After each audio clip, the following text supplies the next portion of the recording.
मैं doctor Girish Gupta as a orthopaedic surgeon Narayana multi speciality hospital में कार्यरत हूँ और नववर्ष में आप सबका स्वागत करता हूँ। और आज मैं कुछ ऐसी बात करना चाहूँगा जिसके बारे में काफ़ी भ्रांतियाँ हैं, खासकर कैल्शियम और विटामिन डी का कैसे कब सेवन करना चाहिए, कब नहीं करना चाहिए, वो कैसे काम करते हैं, इस बारे में आपकी आज मैं जानकारी बढ़ाना चाहता हूँ। तो कैल्शियम बेसिकली हमें डाइट से मिलता है, जैसे कि खासकर दूध और दूध के जितने भी प्रोडक्ट्स हैं, दही है, पनीर है, छेना है, इन सब से हमको मिलता है। प्लस दाना मेथी वगैरह कुछ ऐसी चीज़ें हैं जिनसे हमें कैल्शियम मिलता है। ये कैल्शियम हमारी आँत में पहुंचता है और आँत से एब्जॉर्ब करने के लिए विटामिन डी होता है। विटामिन डी उसको जो है एब्जॉर्ब करके और ब्लड में पहुंचाता है। तो विटामिन डी की ज़रूरत वहाँ पड़ती है जब कैल्शियम को आँत में से एब्जॉर्ब करके और उसको ब्लड में पहुँचाना है। ब्लड में कैल्शियम के काम होते हैं हड्डियों को मजबूत बनाना, और दूसरा और ज़रूरी काम है वो है हार्ट की और अन्य मांसपेशियों को भी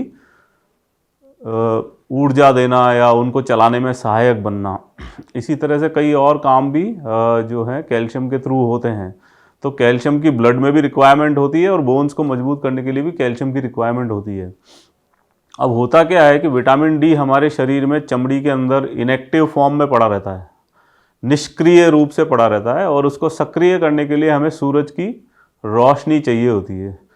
सूर्य की रोशनी में वो एक्टिव हो जाता है, चमड़ी के अंदर कन्वर्ट हो जाता है एक्टिव विटामिन डी में, और तब वो अपना काम कर पाता है। तो हमें अगर अपने विटामिन डी लेवल को नॉर्मल रखना है तो सूर्य की रोशनी में पर्याप्त एक्सपोजर चाहिए, जो खासकर जब टेंजेंशियल होता है, सूर्य जब ऐसे होता है तब वो रोशनी अच्छी मानी जाती है।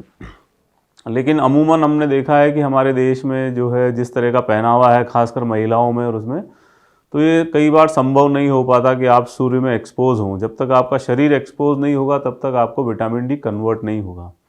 तो इसलिए विटामिन डी जो है हमें बाहर से भी लेना पड़ता है। अब क्या होता है कि कैल्शियम की कमी, हमने कैल्शियम कम लिया या कैल्शियम एब्जॉर्ब नहीं हो पाया तो ब्लड में कैल्शियम की कमी हो जाती है। ब्लड को कैल्शियम बाकी सब जगहों को देना है, मांसपेशियों को चलाना है, हार्ट को चलाना है, तो वो जो अपना स्टोर है बोन्स, वो कैल्शियम उनमें से खींचने लग जाता है और इस तरह से हमारी हड्डियां कमज़ोर हो जाती है। तो कैल्शियम की रिक्वायरमेंट हमें ब्लड में हमेशा रखनी चाहिए। और ख़ासकर महिलाओं में, जैसे कि मेनोपॉज, यानी कि जब महीने बंद हो जाते हैं तो उसके बाद हार्मोनल चेंजेस की वजह से कैल्शियम की जो एब्जॉर्प्शन है वो कम हो जाता है। तो जो रिक्वायरमेंट पहले सपोज कीजिए कि 1 ग्राम रिक्वायरमेंट थी, वो अब जाके वो लगभग 2 ग्राम या 1.5 ग्राम हो जाती है। तो इसीलिए हमें कैल्शियम सप्लीमेंट लेना ज़रूरी हो जाता है। या तो हम अपने दूध दही की मात्रा बढ़ाएं, जो कि कई बार संभव नहीं हो पाता, और या फिर आप कैल्शियम की गोली जो है सुबह शाम के हिसाब से लेनी चाहिए। विटामिन डी साथ में हो या विटामिन डी महीने में 1 बार भी लिया जा सकता है, उससे आपकी विटामिन डी की रिक्वायरमेंट पूरी हो जाती है। तो इस तरह से कैल्शियम आंत में जाता है, आंत से कैल्शियम को उठा के विटामिन डी ब्लड में ले जाता है, ब्लड कैल्शियम को बोन्स को भी देता है और हार्ट की और अन्य मांसपेशियों को चलाने में भी काम करता है। इसीलिए हमें कई बार क्रैम्प्स आते हैं तो हम कहते हैं या तो कैल्शियम या विटामिन डी B12 की कमी हुई होगी।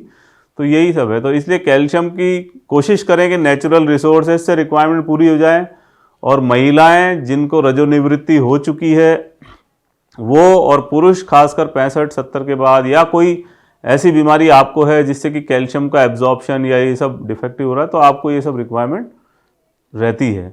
तो कैल्शियम के बारे में भ्रांतियां हटाएं। हर किसी को 30 साल के बाद 35 के बाद कैल्शियम की जरूरत नहीं होती।